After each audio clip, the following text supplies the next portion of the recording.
And I'd like to welcome everybody tonight to the Jobs and Internships webinar hosted by the RISD Career Center.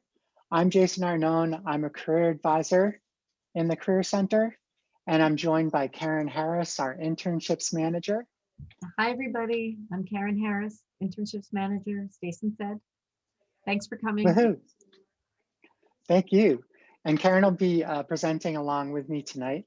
And then we've got our capable Alan Tracy, communications and program manager, running the show from behind the scenes. Hello, Alan. Thanks, Jason, and welcome everybody. Glad you made it tonight. All right. So, tonight we'll be taking you through everything that's involved with jobs and internships and how to get this process started. All right, great. So this session is going to focus on these key topics. We want to discover the steps that you need to take to find that job or internship that you want. We're going to show you how to target who you want to work for and where you want to be and how to make this happen so that you're ensured that you've got happiness and the opportunity that you find. How to effectively use RISD's job and internship database, Artworks, and learn about the internship registration process, which includes earning credits. And then we're going to go beyond internship and job listings to craft your own opportunity using directories, associations, and social networking. All right, so what are the goals of a jobs and internship strategy? Well, one of the things that we need to do is help you to effectively convey the goals that you have to demonstrate the skills and the value that you bring to these employers. We also want you to find high quality, relevant opportunities and companies that are worth your time and effort. We're going to show you how to build a network that will provide lasting value. And we want to keep this process as manageable as possible. We understand that you are so busy with all of your obligations through school. So we want to try to give you tools that you can put in place without impeding on all the other things that you have going on at school. So what this means in more practical terms for you, we're going to show you jobs and internship boards and ways to research industries. We'll be reviewing networking and specifically showing you how to find RISD alumni through LinkedIn and social media. We're going to show you some brief info on resumes, cover letters, and portfolios. And we're going to try to simplify this process through giving you techniques for organization. So for job boards and industry directories, you're going to balance your search between Artworks, which is our internal job listing database, and public resources to give you the widest reach. So I'm actually going to head over to our website so that you can see this for yourself. We use our website for everything relating to our career advising. We really meant it for it to be a one-stop resource for you to get almost everything that you need, at least if you're in a spot where you want to do some of the research yourself before coming in and meeting with us one-on-one. So the first section of our website is internships and jobs. Of course, this is a very important section. So we put it right up front first. So we're showing that we have the Artworks jobs platform. And Artworks is an exclusive database where we are either finding opportunities, both design and fine art oriented, that we're putting on this job board, or we've got companies that are coming to RISD looking for RISD talent. And for that reason, we know that these are excellent opportunities because they're coming out of their way to meet you. So we feel as though Artworks is an excellent job board for you to start with. And it's really easy to set up job searches so that they can send you new jobs as they come in. They can send you new jobs as they come in into your email inbox so that it's very easy for you. You set it once and it works on its own. But in addition to artworks, we also want you to be able to find external databases, which tend to have even more opportunities. And rather than just going to a generic site like LinkedIn to find your jobs or to Indeed, we have found the job boards that are best for you by industry or by major. And so you can jump to your major using this list here.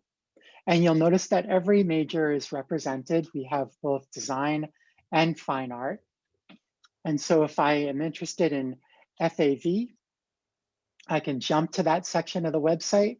And on the left-hand side, we have internship and job boards on the left that are excellent for FAV. Some of them specialize in film, others in motion graphics and interactive. And then on the right-hand side, we've got directories, listings, and organizations. Now, this is the jobs and internships page. So it makes sense that we've got these job boards on the left. But on the right-hand side, you may not realize that we provide these directories and listings because sometimes you're looking for a good quality studio that actually isn't posting jobs and maybe isn't hiring at the moment. But that doesn't mean that you don't want to have them on your radar and to be following them closely. And you can see as we go down the page that we've got links for furniture design, for glass, with the glass department being a fine art department. You can see that rather than having some of the design-centric job boards, we have ones that are relating to fine art. Having Art Frankly, for instance, and NYFA, the New York Foundation for the Arts, both of these are really key for fine art opportunities in this country. Really great. And so we don't propose that you use all of these job boards. That may be overwhelming. What we do propose, though, is that you try out 2 or maybe 3 of these different job boards, depending on your major, and give them a test ride. If you like the types of results that you're getting, then you might be onto something good where you'd want to set up a profile and a job search so that it sends you new opportunities as they come in. I'm going to go back to the presentation. So I just want to review for a moment before we move on. So with job boards and directories, Artworks is a great platform. It's exclusive and it's got great quality opportunities. I should also mention that Artworks, unlike many other job boards, we actually put many different types of opportunities in Artworks. Sometimes it might be a grant application that's come online for funding. Sometimes it's a call for work to be in a group show or a solo exhibition. We've got curatorial opportunities. Sometimes there's even residencies that are available. So we really customize Artworks to serve all of the various departments at the school and various career interests. And then, as I said, the industry-specific job boards are a great way to supplement your search in our internal job board, Artworks. You know, there's an aspect that I haven't described yet that I'd like to pick up on, which is when we're using job boards, sometimes it's beneficial to broaden your search, not to just internships or junior level roles, but open it up to any level.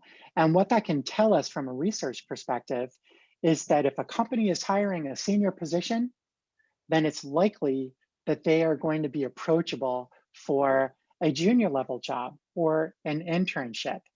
Some companies don't even bother posting internships because they know that students like you will come to see them and try to engage with them. So it's good to use job boards even as a research tool and not necessarily just looking for that narrow opportunity.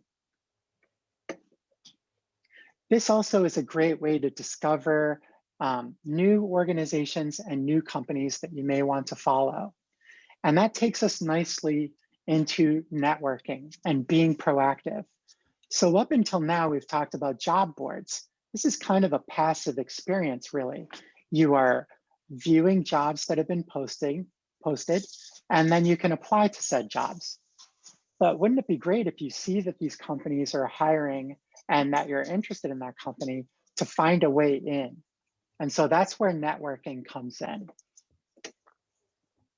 And so I'm going to take us back to the website because we've got a whole section on networking as well. And go to the top, and we have a section for career prep. Now with the career prep section, we have all of these common topics that are associated with starting your professional practice either as a designer or as a fine artist. So we're going to go to networking, which actually serves both worlds, design and fine art.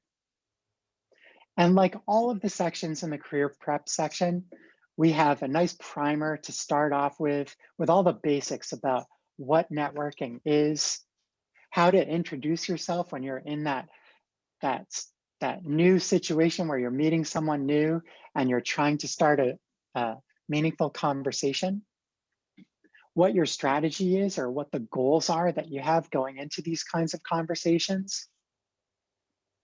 And then maybe most importantly, keeping in touch with the connections that you make. But before I get into that, I'd like to keep continuing down the page because we do highlight some events. Now, we put on these events. They are professional grade networking opportunities to meet with many companies that are very interested in RISD talent. But it's also a controlled environment where we try to get these people ready so that you can go in and practice your professional networking and your strategy. We hosted Internship Connect back in October. And coming up next month, we have Design Portfolio Review. We're going to be running this event as a remote event this year to keep it safe with our COVID guidelines.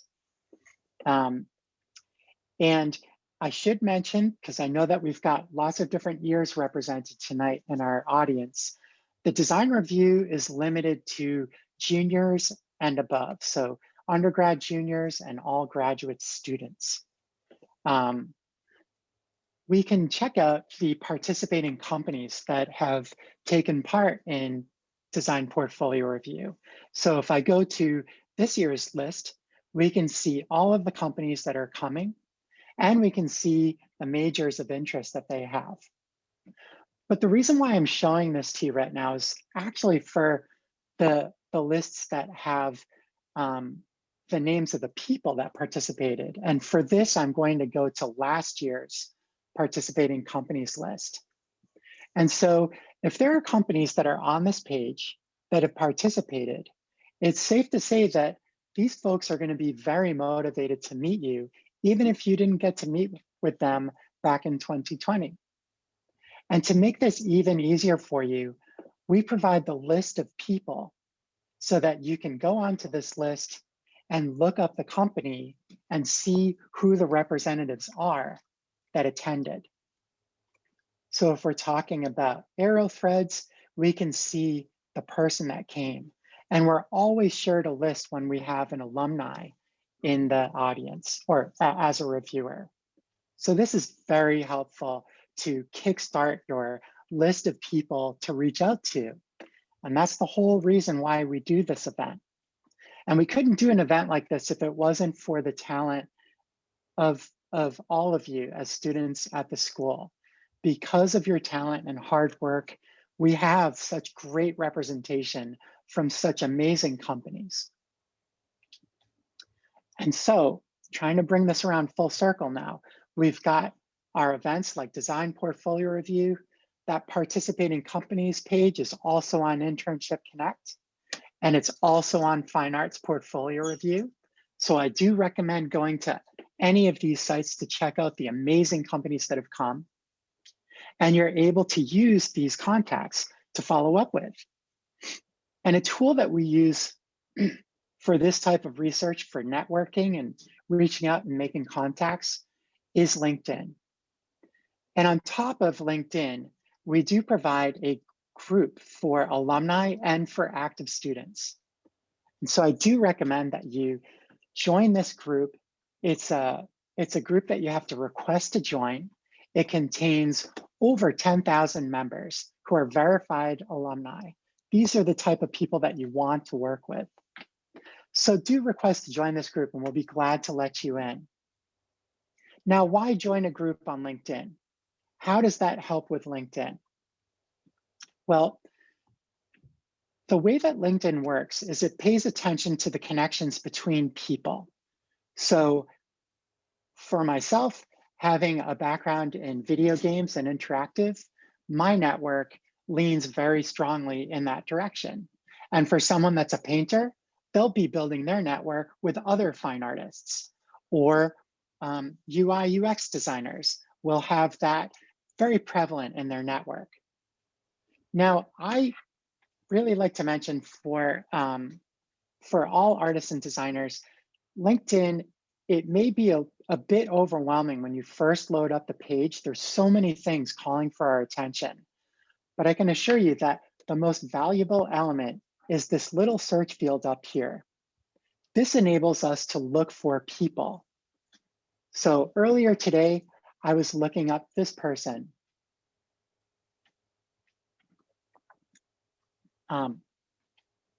And this is someone that is involved in curation. So, you know, if you are looking for someone that works at a company, maybe you're interested in a certain company, like if you're interested in the RISD Museum, we can look up the company on LinkedIn. And even if you don't know anybody that works there yet, for this type of company, we can look at the people that actually work there.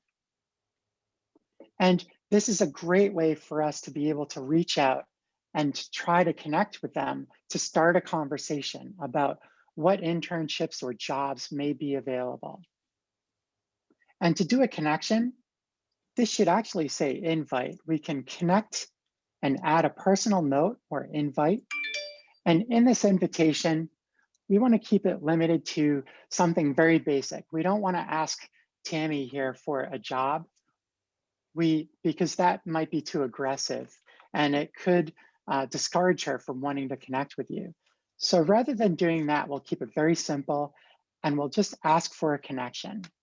So you might say that you're a big fan of the RISD Museum and you're a student at RISD and you'd like to connect.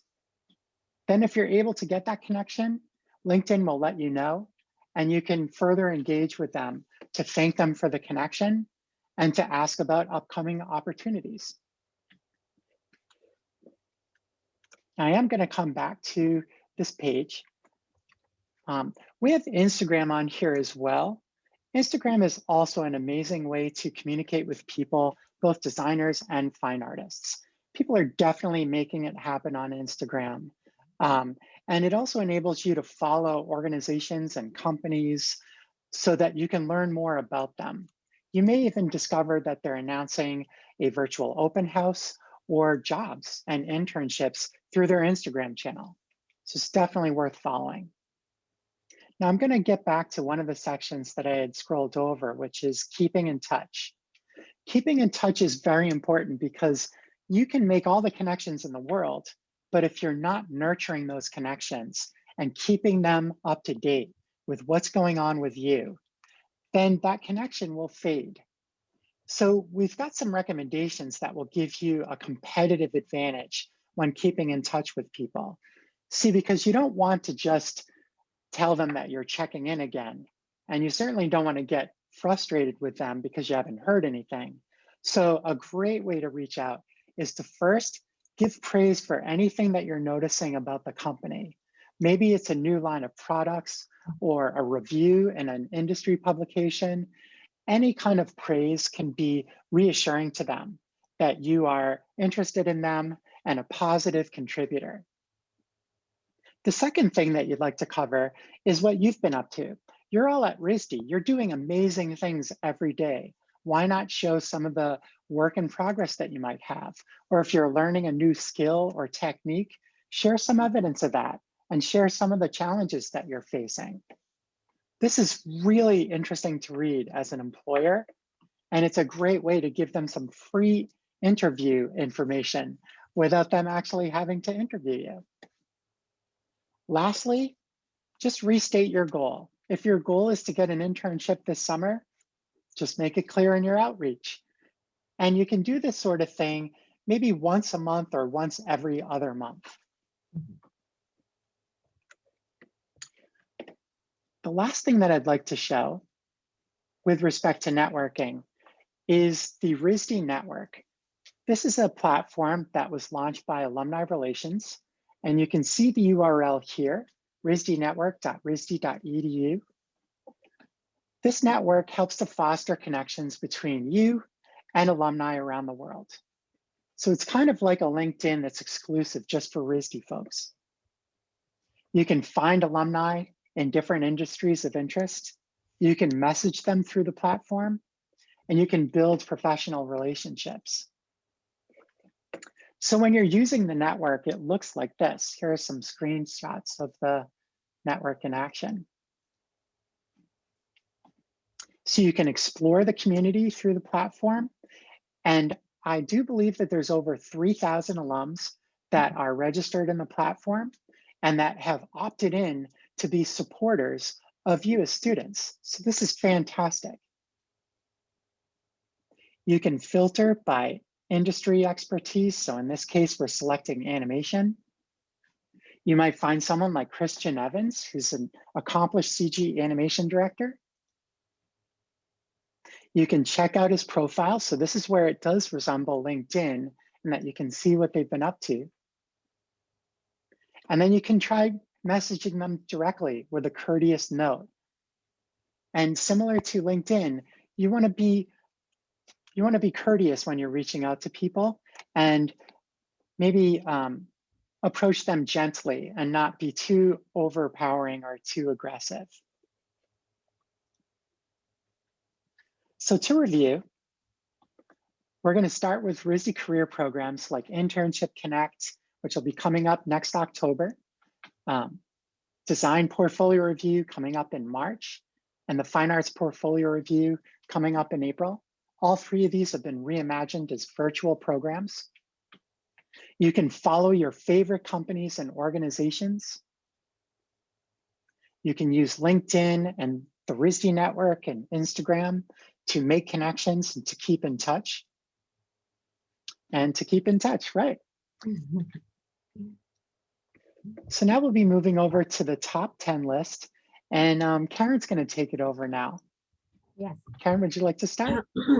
Hi, everybody. Thanks for being here tonight. And Jason, what a great amount of information. Every time I see the information that you present, I'm always impressed that we have so many things that can be helpful to students, in finding a job or an internship. So I'm going to be talking about creating like a top 10 list and thinking about focusing your job search or your internship search. The word job search, internship search, it's kind of like the internship search is almost like a precursor to the job search. So it's almost like it's like a test run. So it's actually really good to do both.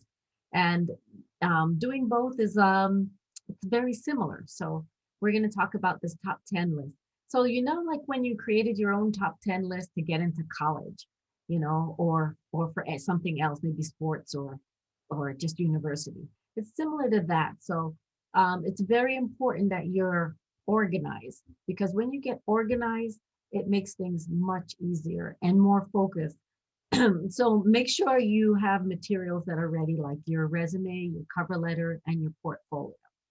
So next slide, Jason. We're going to talk about creating a list that will work for you, a list that is important in your targeting the companies and the organizations that you would like to work for. So you need to really think about, how do you focus your time and energy to get a quality opportunity? That's really important, is keeping good records. So keeping your list and prospect up to date. Make sure you have information that's up to date, and thinking about who you're tracking and how you're going to connect to them and when to connect to them. Jason had mentioned some tips about in the networking piece about how to connect with people. Just please remember that those are really good points, knowing that you can reach out through them through a network that's presented to you. And making sure you follow up with those contacts. It's really important to stay up to date with your reach out and then following up with them. And I'm thinking about like this sheet that's on the screen. It talks of it's an example of a student's job search. So I always talk about like databases. What kind of databases would you use to do this kind of job search? And it's a boring topic, but it's really helpful. So I know some of you might hate Excel and some of you might not. Excel is great for this kind of search, this database that you can recall information quickly and you can navigate it quickly and you can update it. So I always say either Excel or Google Sheets.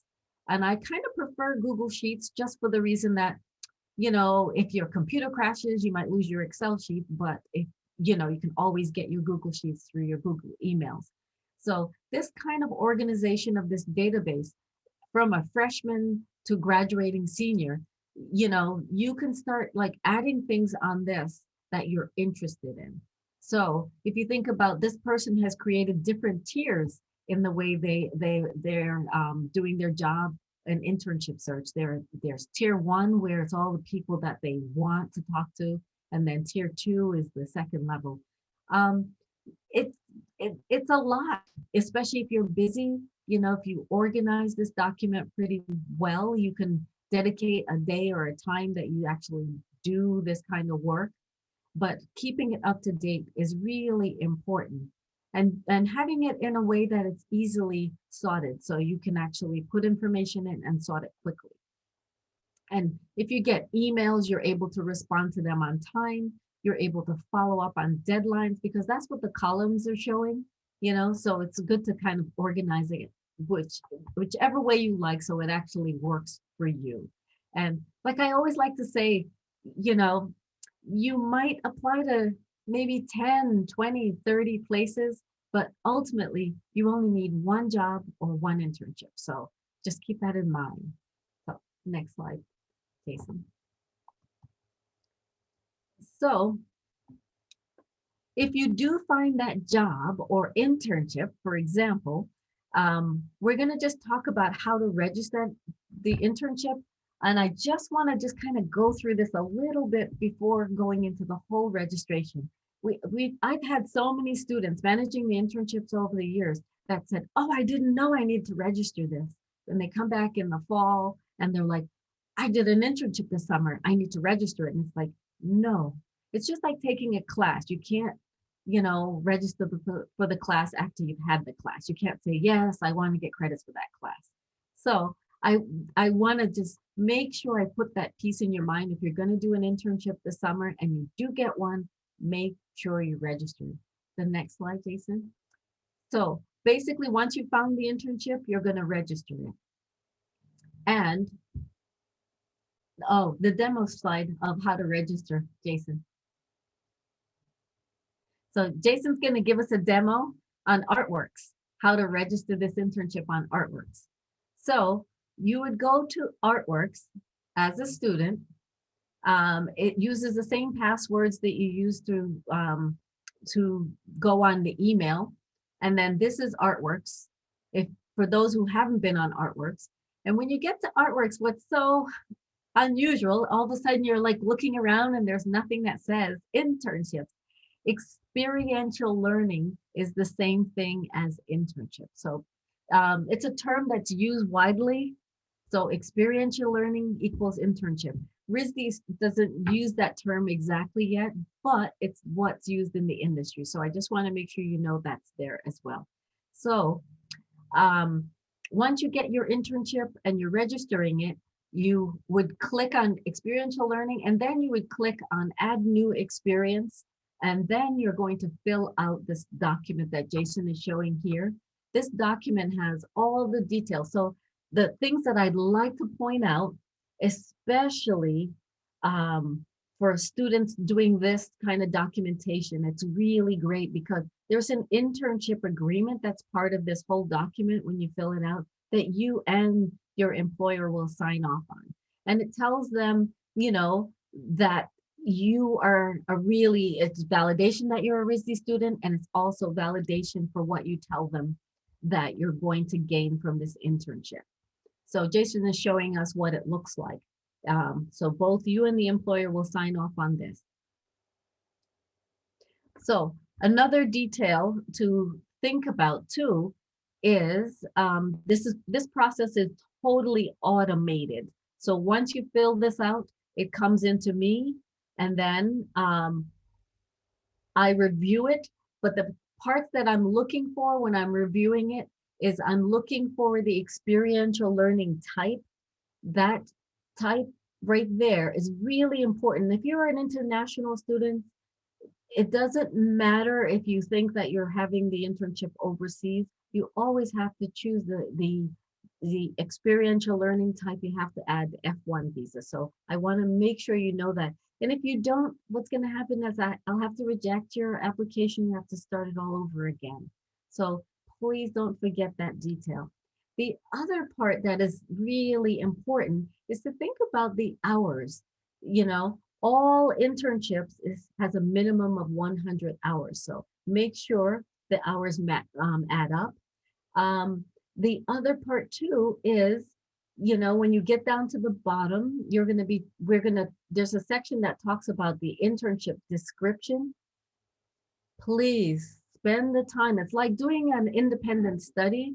So when it goes to your department head, because they have to approve it on the workflow trail, it's your department that's going to approve it in the end. If you don't have a good description, they're going to ask you to rewrite it. They're going to basically say they can't. They're going to request more information. So it's really important that you take the time, to do that piece of it. And I just want to mention, for summer internships, May 19th is the deadline. Okay, May 19th is the deadline. So I want to go to the next slide, Jason, because I want to talk about some of the FAQs. There's a section on our website, as Jason had shown our website before, that is internship FAQs. And this section is quite interesting because there's so many things here that you might have questions about. So one thing that I'm very excited about with the internship FAQs is that we have a new section on it that lists employers that have hosted interns from 2019 to 2020, part of the FAQs. So you'll see this long list of companies that have actually hired students. I would highly recommend that as a reason to go to the FAQs. And it'll answer questions like, right now we're in this COVID time period, and you all might be doing either remote or some form of remote or in person. We have certain guidelines that would help you when you're talking to your companies, that you can tell them, please, these are RISD's guidelines, for a remote internship. So you can actually right up front set up certain parameters. So make sure you look at that as well. There's more information on the FAQs about registering for credit. What counts for accredited internship? So that's why it's important to look at the FAQ. And there's information about how to register the internship, but also we get the questions, what if I don't want credit for my internship? We highly recommend that you register your internship because it is like a contract, and with that contract, if anything happens, I'm able to advocate on your behalf. But without the contract, nothing says that it's connected to RISD other than you telling them that you are a RISD student. So we definitely make sure you do register, even no credit internship. And as I mentioned before, FAQs will talk about hours, different hours for architecture students. If you're doing it for your professional internship, which is called, and the credit type is called ARC 2199, and it's a requirement for you. You have to make sure you get, 280 hours. But for all the rest of the other internships, it's a minimum of 100 hours. So make sure you read that detail. And again, I want to mention for international students, we are in such a strange time in this country that we want to make sure you stay up to date with immigration. So it's really important that you get your CPT, and it's really important that you get it signed off by the international office. So do not start your experiential learning internship without letting OISS know. They have a sheet that you need to fill out as well. And that's part of the FAQ. So you can read that ahead of time. So I want to make sure you know about that. So the thing also, and other questions I get about paid versus unpaid internships. Of course, in the Career Center, we advocate for pay. When I talk to employers, I tell them if you want the best talent, you need to pay. And they usually do. They're usually, pretty good about that. We've had this year, last year's internship, about over 60% was paid or stipend. So it is possible to get paid for your internship. Also, part of the FAQ, you'll see a timeline as well at the end of that page at the bottom. But the next slide, Jason, I want to talk about unpaid internships, because we do have funding for that. And I want to encourage all of you to think about this. If you don't know about this, we sent you an email recently, and I'm hoping you all opened our email. It's free money, $3,000 for an unpaid internship. And so we have two grants. One is called the, oh, are you going to the site? Okay. One is called the Creative Group, TCG. That internship grant is for graphic design, interactive, digital media, and advertising. Okay, and that's $3,000. The other one is the Textron Charitable Trust. That internship grant is for an internship that employs creative thinking, problem solving, any kind of dive into economic development or addressing social issues. That grant is for that. So it's great for any nonprofits you're working in as well. And most nonprofits are always unpaid. So this is $3,000. So this fund will assist domestic students and international students, undergrad students. So it's for low paid, unpaid internship, and then financially challenged people doing this internship as well. But the deadline is March 23rd. Okay, I'm going to say that again, March 23rd. So we are hoping that you will take advantage of looking at it, look at the applications ahead of time so you're not caught out, so you know what the expectations are as you're doing your internship search, as well. So it's really important to just look at that right now. So then next slide, Jason. So I'm going to do just a final recap here of some of the things we've actually talked about. So to find good quality and relevant opportunities, you really need to think about starting with RISD's artworks. Jason showed us some wonderful resources. It's a great place to start. And I know that I've talked to a lot of students that say, oh, you guys have so much stuff on that website, I don't know where to begin. Please use us. Come and meet with us. We will help you start that search, okay? But definitely the RISD website is the first place I would tell you to start with. So the next thing is to build a network that will provide you with lasting value. And what I mean by that is anything you're doing in your internship or your job search, it can definitely be scaled, it can grow, it can be more, it can be lasting, and it's a valuable experience, as we talked about, staying organized. So the next thing is making sure that as you're doing this process, you're managing it properly, that it works into your schedule, that you're not just doing it on a whim, that you have a system that you're doing. It'll help you to not feel stressed out about it. So definitely create some kind of system that works, that you can track what you're doing. So of course, the obvious things, you're going to need your resume, cover letter, and portfolio so you can actually, reflect your goals and values so employers can see that. So don't forget to make sure you work with us or even work by yourself, and make sure you have those two pieces, because when you find the opportunity, you want to make sure you have those things so you can email somebody right away. You can show someone your portfolio right away.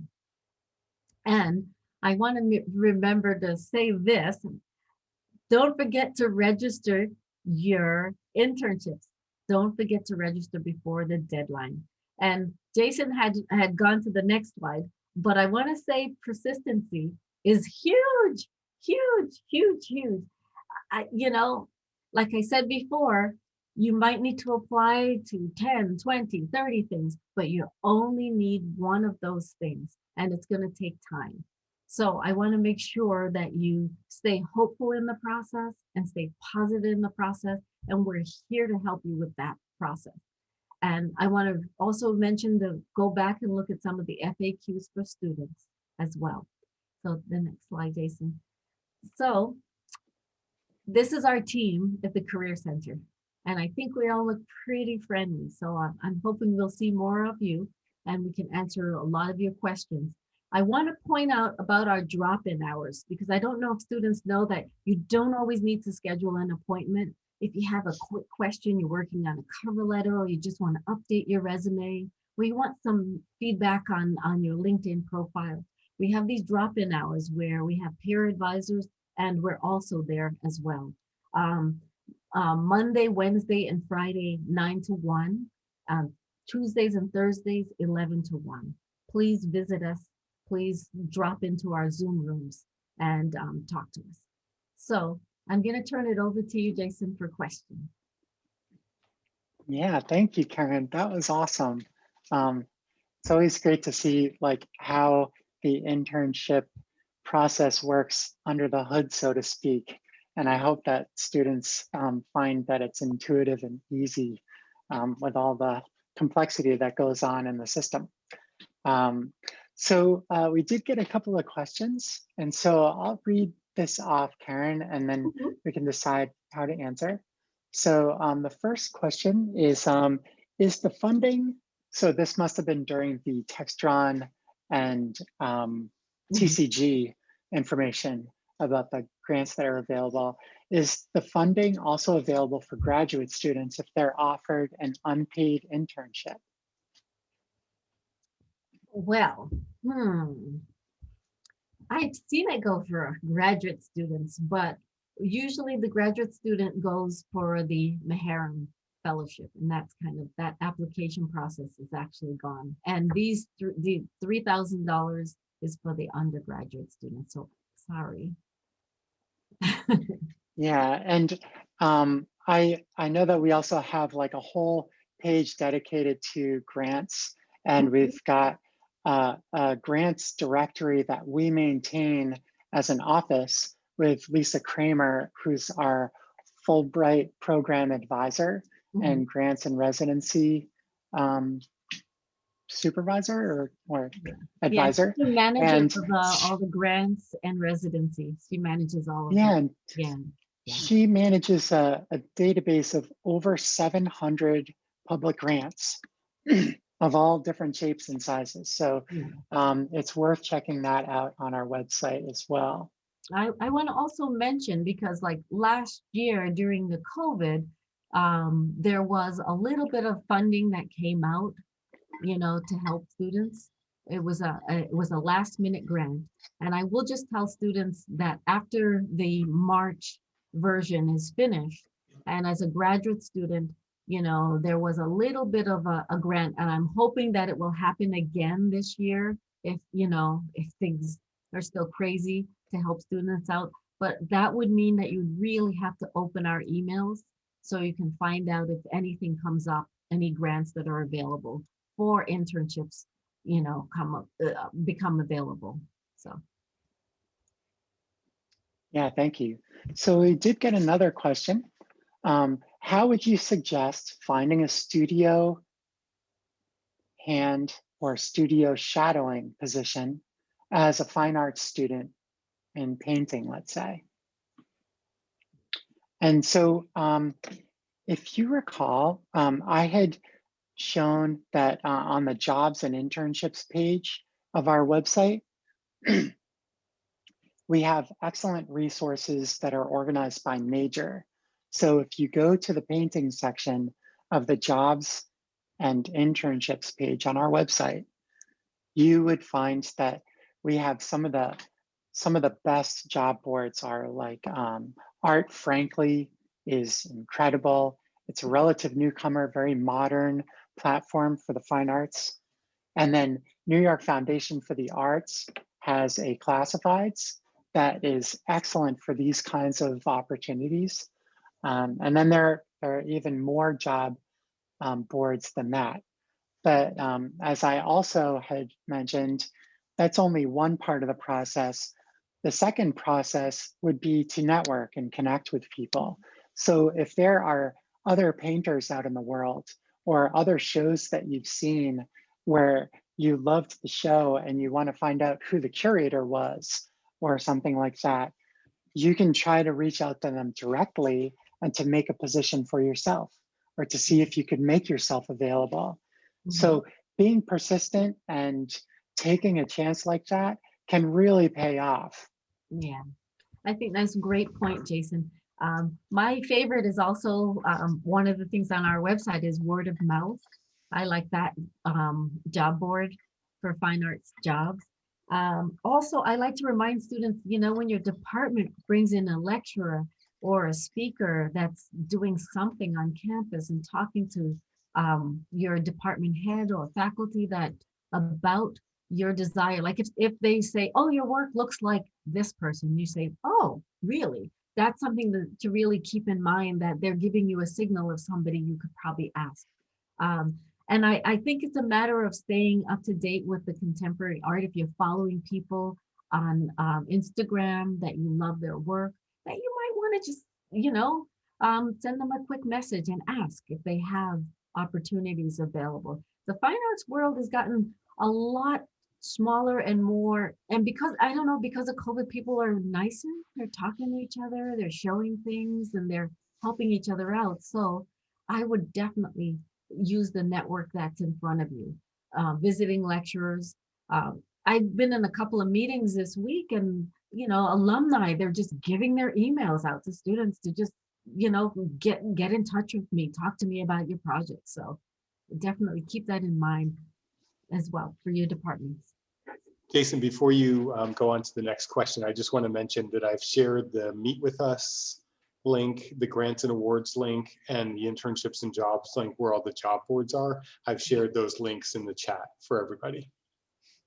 Thank you so much. Yeah. All right. So we have another question.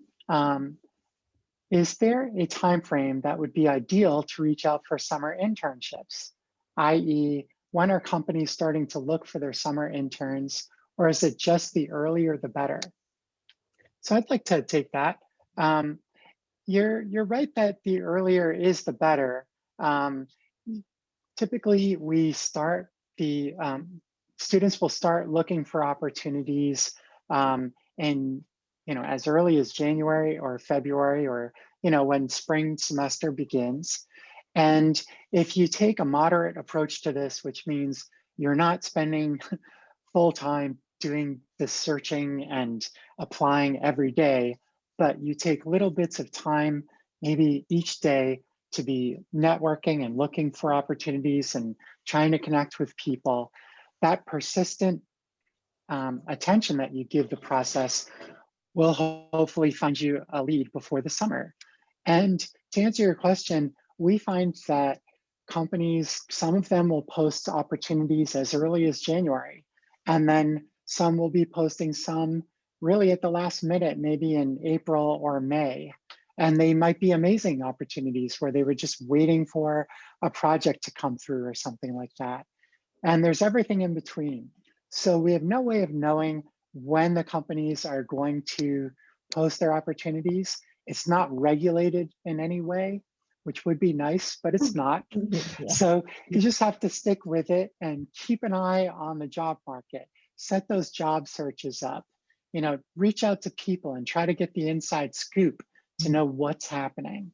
Yeah, I think that's a great, Jason, great points, great points.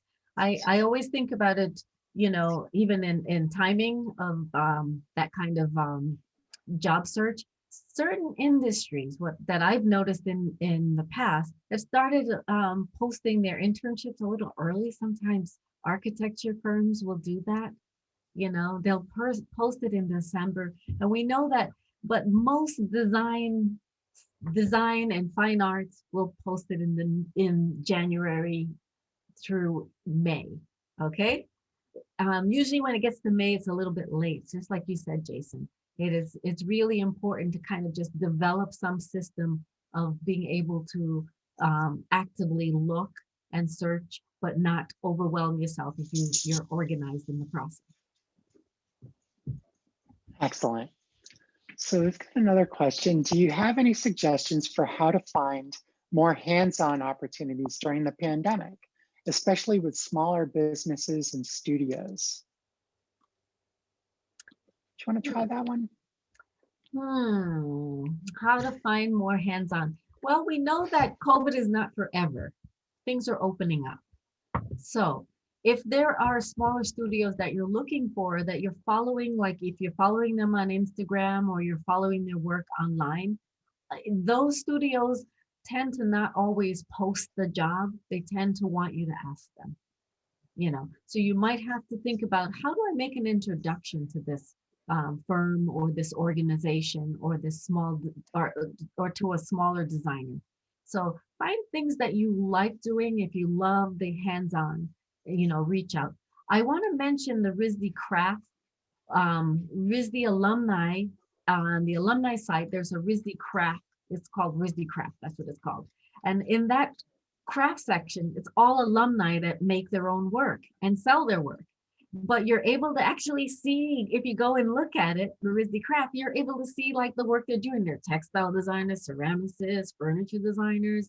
You know, when you go to the RISD bookstore or RISD Works, you'll be able to see the work that's been done. So I was showing a student that today, a textile student, and she was so amazed to see all these people doing handcrafted items that are, you know, and they're small. So you know, I'm sure if you do get an internship with them, it will be hands-on. So. Yeah, and I think that to just add a little bit more to the answer for this question, because it is an important question, and it's a really challenging one and a really good one. You know, this also comes back to, if you're looking on job boards or opportunity boards and you see that studios are hiring, that is a very good sign to you. I mean, that's going to be the path of least resistance. You know, they wouldn't be if they're making physical goods and they're, you know, they must have some way of maintaining social distancing and keeping a safe environment. And you could also browse their account on Instagram and just see if you're able to see any behind the scenes shots of how they're working. Now, I know that this seems kind of daunting, because like you couldn't do this to like 100 companies. And this is part of the reason why we are emphasizing focus. Like, pick a small group of studios or companies that you're interested in and really immerse yourself in their world to try to learn as much as you can about what's going on over there. Mm-hmm. So I've got another question, and I'm just keeping an eye on the time. I know that everybody works so hard, and it is getting a bit late, so we are trying to be mindful of the clock. It's almost 8 o'clock. So thanks for everybody hanging in there. This is great. When looking for a job post-graduation, almost every job listing I see posted requires at least 2 years of experience. My internship last summer was canceled because of COVID, and so my resume lacks experience. Do you have any suggestions for showing that you are still a good candidate despite lacking experience? I feel pretty good about this one. Do you mind if I start this one? Sure, you can start this one. Great. Yeah, well, I mean, I can just tell you from past experience, I was an employer at a company that hired a lot of RISD people. I mean, for one thing, we might post a position that looks for a certain level of experience, like 2 years experience, but we would also find that people coming out of RISD would be exceptionally talented. So I feel as though you should always assume that there's some wiggle room when it comes to requirements. If you've got what they're looking for in your portfolio and you're really like impressing them, then they're going to be willing to overlook something like your years of experience. But even if I'm wrong about that, because I will be wrong for some companies will be strict about that. This is still another one of those cases where you're seeing opportunities that almost look within reach or maybe look too senior for you. This is a green light for you to reach out to them. Let them know that you're interested and passionate about them. Tell them why you're able to contribute and be a good person for their team. You know, this is part of convincing them. Yeah, that's a great answer. Yesterday I was on the conversation with Tesla, and I was impressed when they talked about like with their internships with students who haven't had an internship, sometimes mentioning the classes that you're doing, you know, in your resume and the projects that you've worked on. That's something they look at in detail for students who have never had an internship, but they've done a class where they did a project that, and from start to finish in a collaboration situation that sounds like an internship. They said that would be interesting for them. And also too, sometimes students forget that if you're on campus and you're part of a club, just think about your leadership skills that you're developing.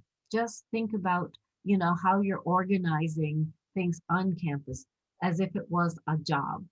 So don't forget to include those kinds of things on your resume if you haven't had any experience but RISD experience. So we've got a question here. What do we do when we are burnt out from the application process and our attempts keep falling through? Which I really appreciate the honesty Yeah, of that question. And I've certainly been there myself. me too. Yeah, yeah. You know, I really do think, though, it does come back to focus.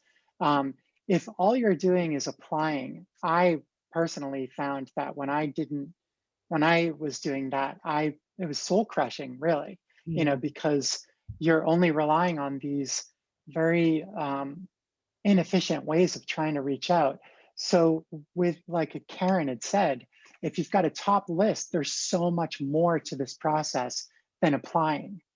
And actually, if you're doing it right, there's a whole lot more trying to get to know people, trying to meet people and start a conversation and learn more about what's going on. And if you're talking to another person, that's going to feel a lot better. yeah, Um, and managing your time so that you're not letting this take over your life. You give it a time box, you know, like you limit your exposure to this process to small bits of time on a daily or every other day basis. yeah. That's what comes to mind for me. Yeah, I think Jason, oh yeah, we've all been there. It is very hard and it's hard to stay positive. But like I said, you only need one and it will happen. And like Jason said, it really think about your network and think about how do you focus that kind of job search, you know. Don't do it all the time.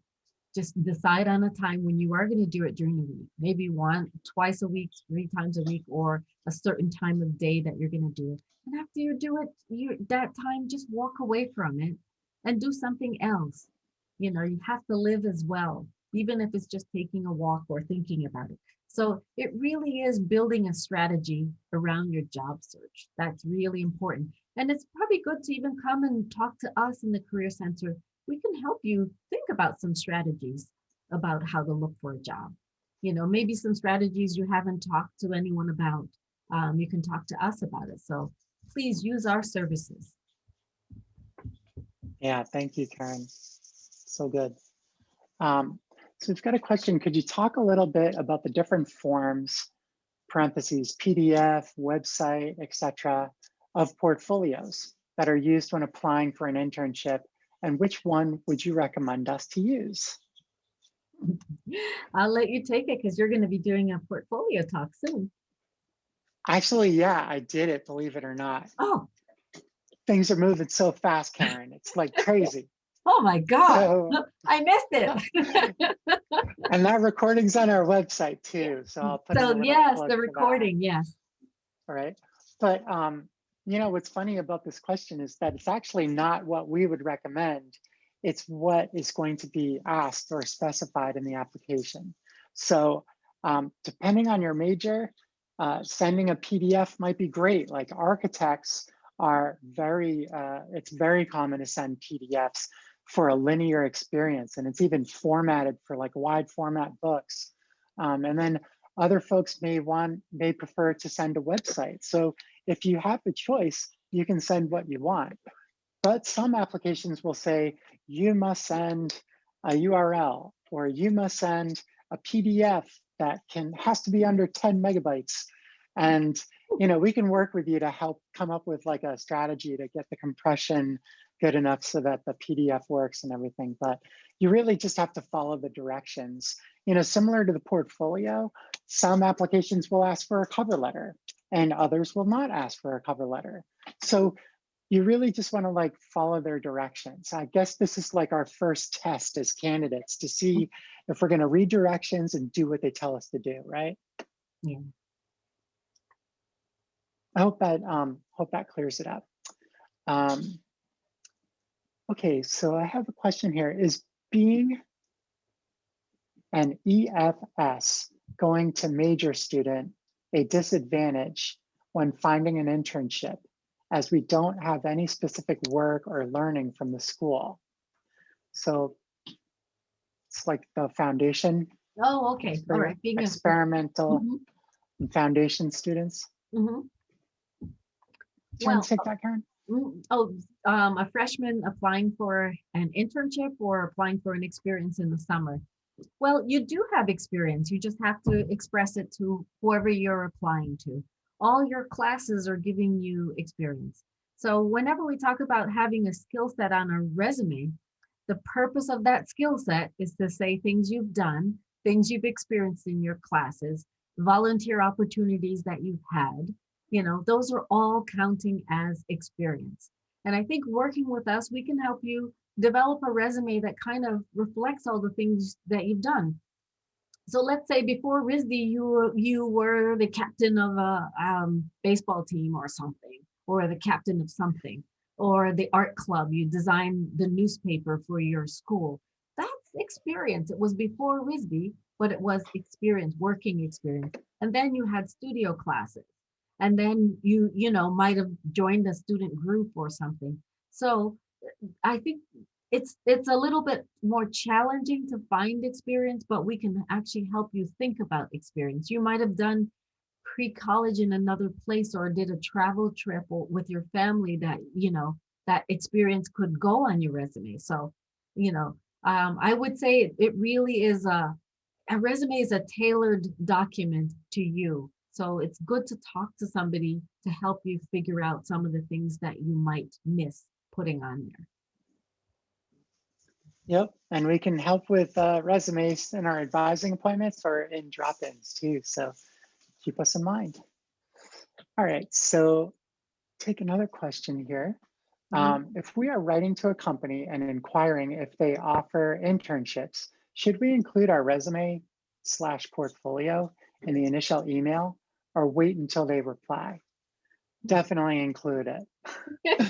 You know, another trick is you can make like you know how like in email you can do a signature file? If you don't know how to do this, let us know.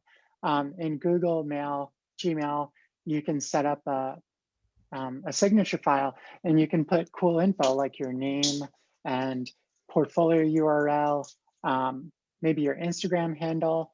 And it's always great to attach a resume. It's always a good idea. It never hurts. Yeah. So great question. Thank you for I totally agree. If you got one shot, you've got everything they need. Yeah. And you want to make it easy for them to track you down too. Like what if they lose your first email and they find the third email and they're trying to track you down? If you've got that signature file in there and you got your resume attached every time, you know that they're never going to miss you. Yeah. How would you begin and propose an unpaid position to an outside for-profit studio, such as a ceramics studio or gallery, to build a collaboration to your education and hands-on training? Is there anything to entice the company for their support? You know, this might be something that would be good to follow up to have like a personal conversation, but I love the end of that question, which is like, let's see, how could you entice a company for their support? Could it be your skills that are Yeah, totally awesome? yeah, Like, and don't yeah, forget the you're art school that you're at. big time, big time. Yeah, So yeah, you definitely want to provide your work. You don't have to be showy or braggy. You just have to like show your work. Honestly, that's the great thing about being a designer and an artist is we have portfolios and yeah, you can show what you're made of in your portfolio. So definitely share what you're about and what you're looking for. It's a yeah. great question, but please come in and see us. Um, if they don't, so if an application doesn't specify a cover letter, but there is space for additional files, should we write a cover letter? Yes, yes, yes, yes. Or a statement about yourself or what you would like. Sometimes, it's really important to kind of like tell the story of yourself, how somebody should look at your resume. If you start telling the story, they're going to go, oh, they said this, and I'm going to look for that on the resume. So, if there's ever a chance where you can actually show your excitement, and point to details Hmm. that are specific to the company on your resume, do that. Yeah, and to take that question a step further, sometimes you apply for a position and it says email your resume and portfolio. And so you don't want to send nothing in an email. So now your email is a great vehicle for a cover letter. So yeah, wherever you can share your story, it's a great idea. So I see two more questions. I think I'm going to call these the last two, if that sounds good for everybody, just Yeah. because, we want to be respectful of everybody's time. So what do we say when the company asks us for a preferred salary? Is it okay to say we are not sure yet? Man, I've had that happen and I hate that question. Um, you know, uh, I think the first thing that I should say is that come and see us because salary negotiations they're always a custom experience. Like it's never the same negotiation twice. You have to go in there with what it is that your goals are for what you want to make, how you want to grow in the coming year. There's so much that's Oh, wrapped up in compensation beyond salary. So I have to say that if I give the company the benefit of the doubt, that question is to make sure that they don't have somebody on their hands that's asking for like astronomical salary that's mhm, totally out of their reach, right? mhm. So if we're trying to give them a benefit of the doubt, that's why the companies ask it. But I will also say that like if you answer, whatever you provide as an answer is not legally binding. So if you're going through the negotiation and you decide, you know what, this should be a larger number, you can do that. But it's hard to talk about this with salary because it's Yeah, such a huge topic, yeah, in my opinion. yeah, We've got a great page on it. We've got salary data. We can show you how to like make sense of this yeah. process. So Yeah. Jason, that's really a great point. It's such an individual process in negotiating your salary. I mm, always talk about if you have to put something down, try to put it in the range and do the research mm, before, saying a number without having the research. So that's why when you mentioned on our webpage, you can just do a search for salary, and there are many salary guides there that'll give you a place to start so you can do a range. yeah, no doubt. All right, last question. Guys, amazing questions, by the way. This program wouldn't have been as good without these questions. So thank Yeah. you. Um, how long is usually the waiting time for the reply or invitation for an interview from a company? Oh, I'm gonna throw that one your way, Karen. Okay, how long? Well, it kind of depends. You had mentioned that, like if you do apply to a job or an internship, you might give it the proverbial week or two before sending another email to find out if it still exists. And, probably about 3 times in reaching out. And then even we've had people, some companies will say, don't call. Yes, don't call about the job, but you don't call to talk to the art director, but you're just calling to say, is the job still open? Did I send my information to the right people? So, it's important to at least try, and if you can get a no, it's actually great because you can move on. So that's how I always look Agreed. at it. It is something that you have to, like, don't just give up. If you don't get an answer, try again. Yeah, employers don't see that as being desperate, and I feel like sometimes we're our own worst enemies because we think that like, oh, somebody's going to think I'm bugging them or somebody's going to think that I'm desperate. And it actually shows that like you really care and that you're passionate. That happens to be something that employers generally like to see passionate people. So it's a good idea to put yourself out there. And this is also where it comes back to the networking.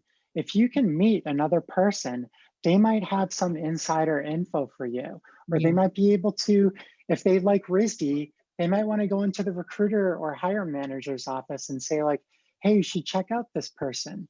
They're from the school and I went there and it's really hard. There's really good talent coming out of there. So that's all we got for tonight. Yay. Thanks for all the questions, everybody. Yeah, thank you all for coming tonight. We really appreciate it. Yeah, and I guess just the last couple of things. Don't forget, we've got for juniors and higher.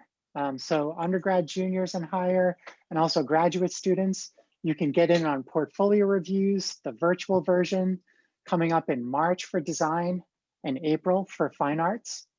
And we want to see you. That's why we keep doing these events. So come and see us in drop-ins, book an advising appointment. No one has ever regretted booking an advising appointment with the Career Center. Am I right? I think I'm right. I think you're right. That's true. Well, That's see, they can't answer us, so we can only talk to ourselves. So we can say that we're right. We can say that we're wonderful and nobody will know, right? Yep. Nobody tonight complained at all. I didn't hear a peep. That's great. But thanks, everybody. Yeah. Thank you, everybody. Hopefully Thank you, we'll see you Alan, and for drop running the in. show. Take care then. Bye-bye. Bye-bye.